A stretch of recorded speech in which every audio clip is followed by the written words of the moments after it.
Bonjour à tous, eh bien aujourd'hui j'ai envie de vous parler du sujet des prémices spirituelles, des prémices à la vie spirituelle. Alors je me souviens d'il y a 40 ans, lorsque j'ai commencé à faire de l'astrologie, j'ai découvert un monde extraordinaire et puis d'un coup je me comprenais mieux, j'avais envie de faire ces expériences, toutes les expériences de mon signe astral. C'est très tentant, je vous assure. Alors pour ceux qui se demanderaient de quel signe je suis, eh bien je suis du signe du Taureau.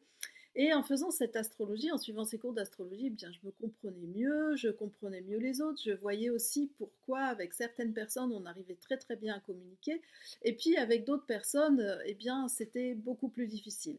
Et j'aurais voulu convaincre la Terre entière de faire de l'astrologie tout simplement pour mieux communiquer entre nous. Mais une phrase que j'ai lue à l'époque s'est inscrite dans mon esprit et m'a permis de comprendre profondément ce qui était en train de se passer, et je vous en parle après le générique.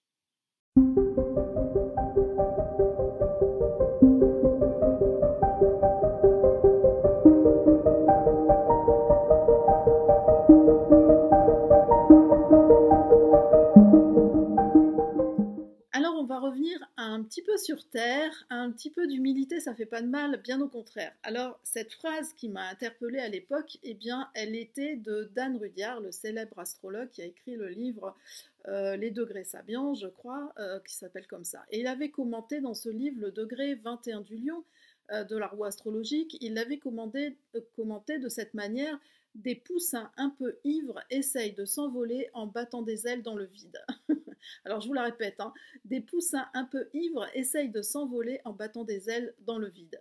Et c'est tellement vrai lorsqu'on découvre la vie spirituelle, ses prémices, et que cette porte s'est ouverte en nous. C'est quand même un grand chambardement intérieur, et nous croyons que nous avons découvert la panacée universelle. Si par exemple nous faisons de la méditation, eh bien nous avons envie que tout le monde fasse de la méditation. Si nous découvrons une pratique, quelle qu'elle soit, nous sommes poussés par ce désir d'en informer chacun pour qu'ils en profitent. Alors, les poussins, comme dit Dan Rudyard, sont encore des bébés, n'est-ce pas? Vouloir être maître avant d'avoir été disciple un certain temps n'est sûrement pas la meilleure façon d'avancer. Voilà, un certain temps, c'est aussi plusieurs vies, hein, souvent. Donc, les oisillons qui battent des ailes dans le vide sont notre part d'ego qui croit qu'il sait tout. Or, dans la vie spirituelle, ce n'est pas l'ego qui vole. D'ailleurs, il ne peut pas s'envoler. Alors, écrivez-moi des commentaires en dessous si ça vous parle, hein, tout ça. C'est important de partager ses ressentis entre nous et puis de voir un petit peu comment chacun a vécu les débuts de sa vie spirituelle, en tout cas à partir du moment où il en a eu conscience.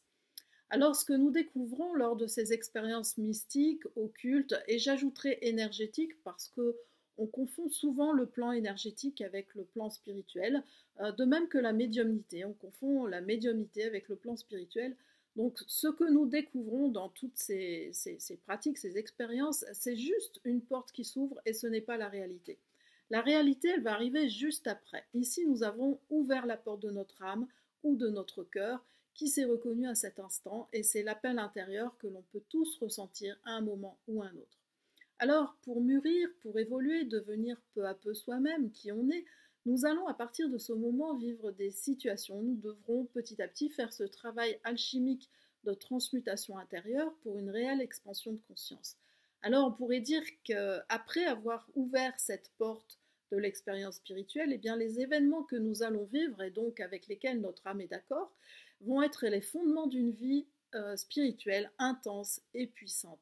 Car pour vivre spirituellement ou dans le cœur, c'est chaque jour ce travail de débarrasser volontairement ce cœur des ombres de l'ego, de nettoyer, de purifier, de transformer en gardant ce cœur ouvert quoi qu'il arrive. Et c'est ça qui est très difficile dans la vie, c'est de garder ce cœur ouvert quoi qu'il arrive. La vie spirituelle, pour moi, c'est se souvenir de ça à chaque instant. Il n'y a pas de niveau à atteindre, juste suivre sa route avec le cœur. Et vous, qu'en pensez-vous? Belle journée.